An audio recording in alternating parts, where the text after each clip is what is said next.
Shout out to Squarespace for sponsoring this video. Hey guys, Spirit of the Law here. In this Civ overview, we're going to take a look at either the best or worst Civ in the game, depending on who you are, with the Chinese.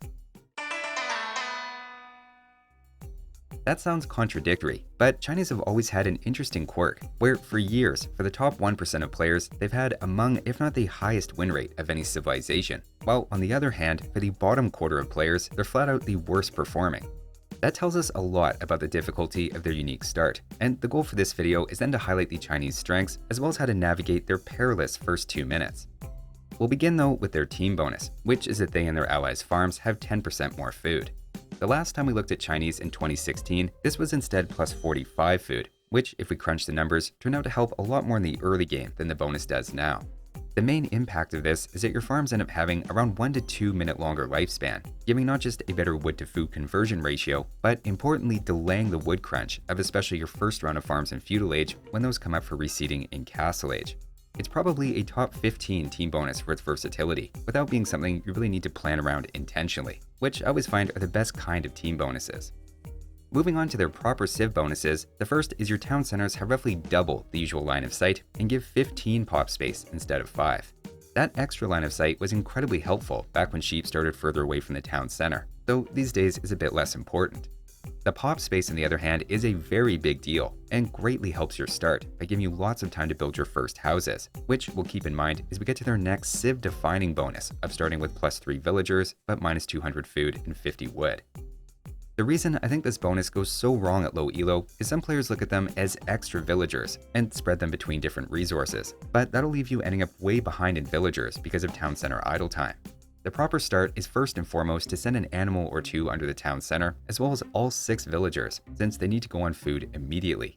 Second is to pick up loom, as our town center will unavoidably be idle for at least 40 seconds, so we might as well get that. You then want all 6 villagers on that one sheep once it's fully under the town center, then being able to start your scouting up and running if you haven't already. You still have to keep an eye on those villagers though, and force drop off to get 50 food to start queuing up the next one.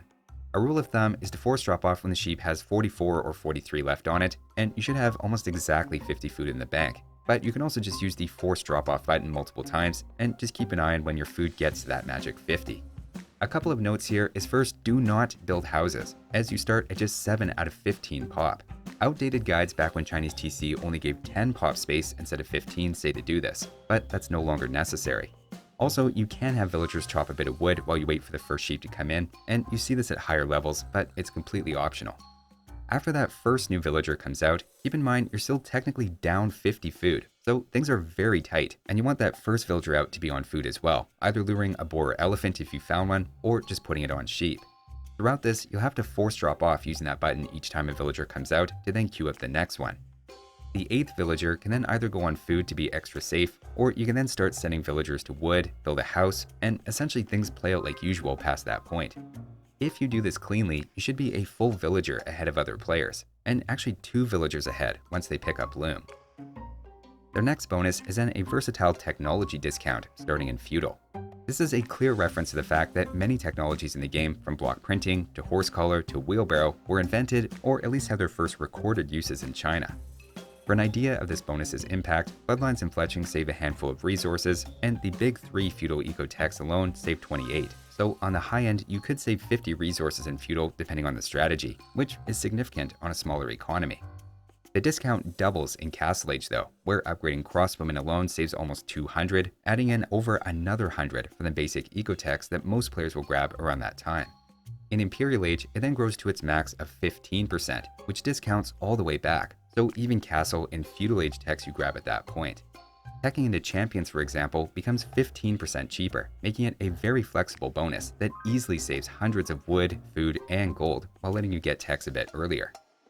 Their final Civ bonus is then a relatively new one, with Fire Lancers and Fire Ships moving a bit faster, starting in Castle Age.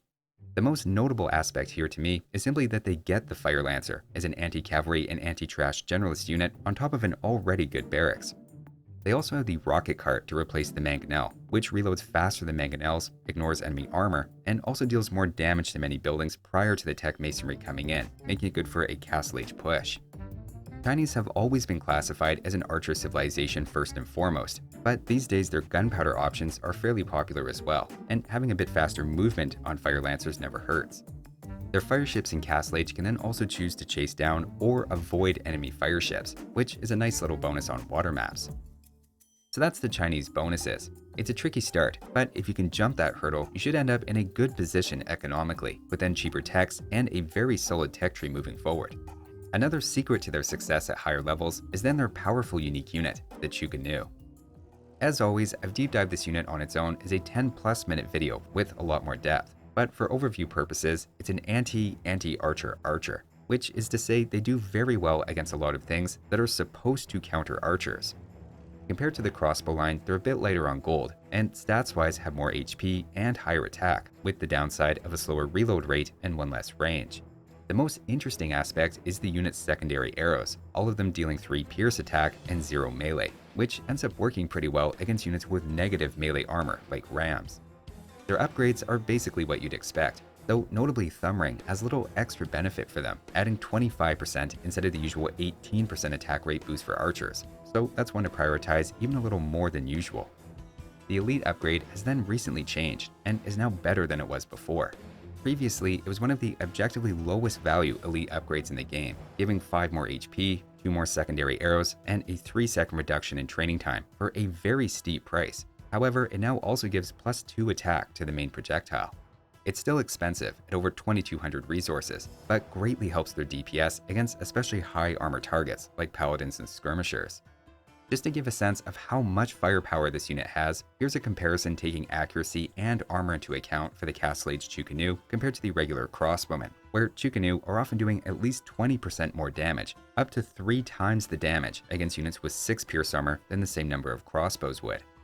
In Imperial Age after the Elite upgrade, compared to an Arbalester against low armor targets, they're fairly comparable. But once you get up against units with 7 or 8 pierce armor, like a Paladin or Elite Skirmisher, the Elite Chu Ko Nu is just miles better in how much damage it deals, while, mind you, costing 10 less gold than an Arbalester.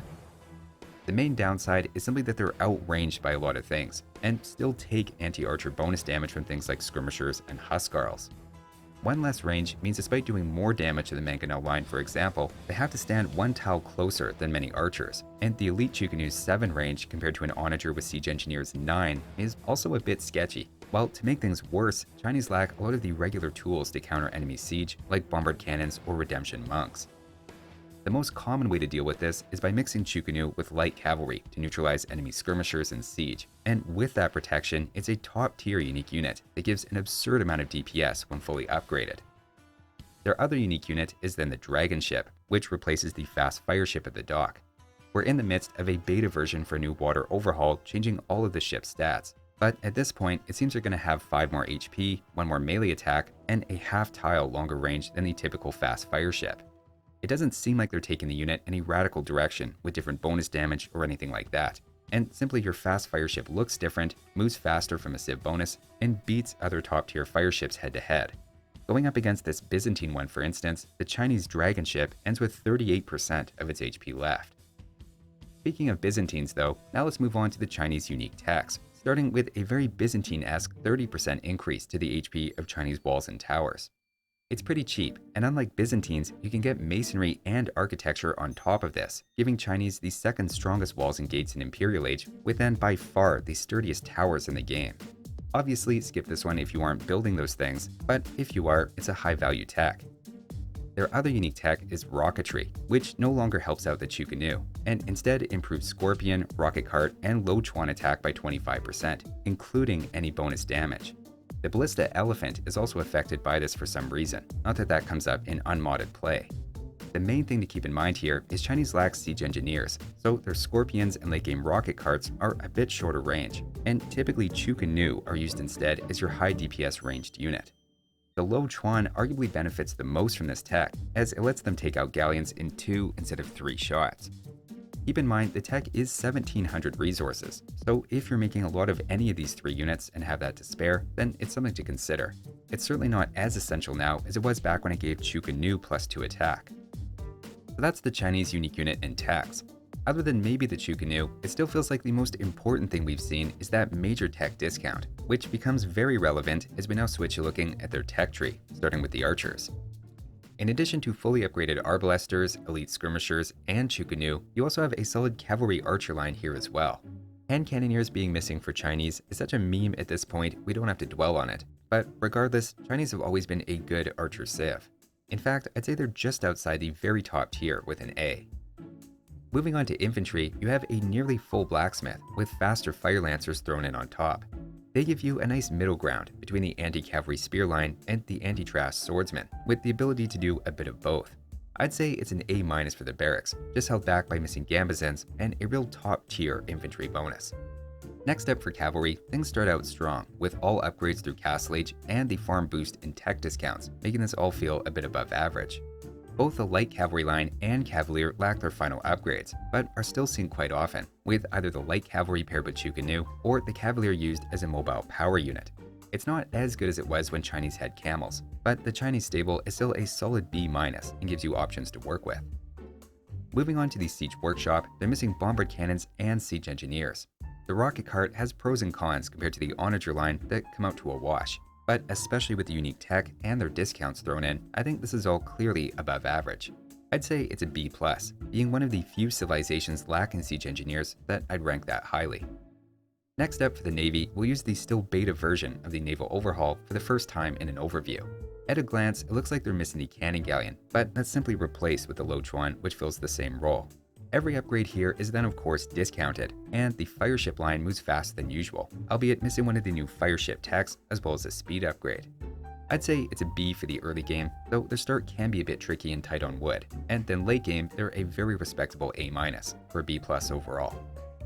As for their defenses, just about everything is here, plus you have a unique tech for some truly imposing walls and towers. It's another high grade with an A-, almost like the Chinese civ is really good, particularly as we look through their tech options. Taking a quick look at the monks, here we have only one critically important tech missing in Redemption, which as already noted, I think is to make onagers a bigger threat to Chu Ko Nu. Other than that, it's not bad, but in the context of Chinese, I think brings them down to a B. Again, it's hard to be tougher than that, and they save potentially several hundred gold at this building alone from their tech discount. As for their trash units, it's again a solid tech tree, just missing Hussar. That does hurt a bit, but you still see tons of light cavalry anyway, as it fills such an important role for Chinese. For any other civ, this looks like a B, but again, I think the Chinese tech discount bumps it up to a B+. And that's the Chinese in a nutshell. It's a great tech tree with discounts throughout the game, making it feel like they can do almost anything. And things I would suggest taking away are first practicing that start a couple of times so you remember loom and putting everything on food immediately while skipping houses. Second, not shying away from their cavalry, as having your opponent invest in infantry or camels to counter those actually works pretty nicely for a later archer switch. Third, try out the Fire Lancer and Rocket Cart to see if that's a playstyle you enjoy, as it's hard to counter at lower levels especially. And then fourth, not overlook the Chu Ko Nu in the late game, especially with your discount, letting you easily tech in a support unit to counter your opponent's response. Speaking of that tech discount though, if you're looking to do a little research yourself and want some discount scientific equipment, I happen to be having a major sale at my new science supplier, Spirit of the Lab. You can get a great deal on a new microscope or test tube set today. You can order using a website I built with this video's sponsor, Squarespace. Squarespace is the all-in-one website platform for entrepreneurs to stand out and succeed online. Whether you're just starting or managing a growing brand, Squarespace makes it easy to create a great-looking website, engage with your audience, and then sell anything from products to content to time, all in one place. Using either their pre-made templates or Squarespace's AI-enhanced website builder, you can create a fully customized website to suit your needs. It's perfect for building an online presence for a physical business or starting an online store using their built-in tools for inventory and shipping, with plenty of analytics to give you insight about your website's traffic and sales. Go to squarespace.com for a free trial, and when you're ready to launch, go to squarespace.com/spiritofthelaw to save 10% off your first purchase of a website or domain. So that's an updated look at the Chinese. Thanks for watching, and I'll see you next time.